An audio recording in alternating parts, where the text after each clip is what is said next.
Minute കൊണ്ട് 2 മാർക്കിന്റെ ഒരു ചോദ്യം നമ്മൾ പഠിക്കാൻ പോവാണ് കേട്ടോ. ഇതാ നോക്കിക്കോ. Write the N and L value. Simple question ആണ്. എൻ ആൻഡ് എൽ വിലകൾ കണ്ടെത്തുക. കുറച്ച് ആൾക്കാർ തന്നിട്ടുണ്ട്. അപ്പൊ എൻ എന്ന് പറഞ്ഞാൽ ആരാ? Principal quantum number.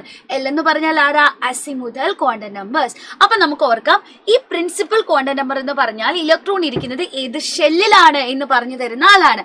അസിമുതൽ quantum number അല്ലെങ്കിൽ എല്ല് പറഞ്ഞു തരുന്നത് ഇലക്ട്രോൺ ഇരിക്കുന്നത് ഏത് സബ് ഷെല്ലിലാണെന്നാണ്.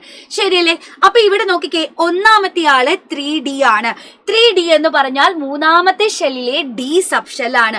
അപ്പൊ ഇവിടെ എന്നിന്റെ വില എത്രയാ വരിക? എൻ എന്ന് പറയുമ്പോൾ 3 അല്ലെ? മൂന്നാമത്തെ ഷെല്ലല്ലേ? അപ്പൊ പ്രിൻസിപ്പൽ ക്വാണ്ടം നമ്പർ 3. ഇനി എല്ലിന്റെ വാല്യൂ എങ്ങനെയാ വരിക? ഇത് നിങ്ങൾ തെറ്റിക്കാതെ അറിഞ്ഞിരിക്കുക, നിർബന്ധമായിട്ടും അറിഞ്ഞിരിക്കുക കേട്ടോ. ഓരോ സബ് ഷെല്ലിന്റെയും എൽ വിലകൾ എത്രയാണെന്ന് എന്റെ കുഞ്ഞുങ്ങൾ അറിഞ്ഞിരിക്കുക. എസ് ആണെങ്കിൽ 0, പി ആണെങ്കിൽ 1, ഡി ആണെങ്കിൽ 2, എഫ് ആണെങ്കിൽ 3. ഇങ്ങനെയാണ് ഓരോ സബ്ഷെല്ലിന്റെയും അസിമുതൽ ക്വാണ്ടം നമ്പറിന്റെ വാല്യൂസ് വരുന്നത്. റെഡി? അപ്പൊ ഇവിടെ ഉള്ളത് ഡി സബ്ഷെൽ ആണ് അല്ലെ? ഡി സബ്ഷെൽ ആണെങ്കിൽ എല്ലിന്റെ വില എത്രയാ വരിക? 2 എന്ന് വരും. അപ്പോൾ n = 3, L = 2. അടുത്ത ആളെ നോക്കാം. അടുത്ത ആള് 4P. 4P എന്ന് പറഞ്ഞാൽ നാലാമത്തെ ഷെല്ലിലെ പി സബ് ഷെൽ ആണ് അല്ലെ?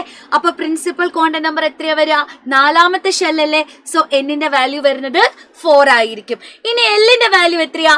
പി സബ് ഷെൽ എന്ന് പറഞ്ഞാൽ എന്റെ കുഞ്ഞുങ്ങൾക്ക് കാണാം അവിടെ വരുന്നത് എല്ലിന്റെ വില വരുന്നത് 1 ആയിരിക്കും. ഇനി അടുത്തതാരാ? അടുത്ത ആളെന്ന് പറയുന്നത് മറ്റാരുമല്ല, 2S ആണ്.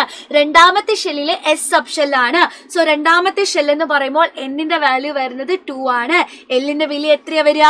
എസ് സബ് ഷെൽ എന്ന് പറഞ്ഞാൽ L value will be equal to 0 ആയിരിക്കും. അങ്ങനെയാണെങ്കിൽ അവസാനത്തെ ആളാണ് 5F. 5Fന്റെ എൻ ആൻഡ് എൽ വാല്യൂസ് താഴെ കമന്റ് ബോക്സിൽ കമന്റ് ചെയ്യാം.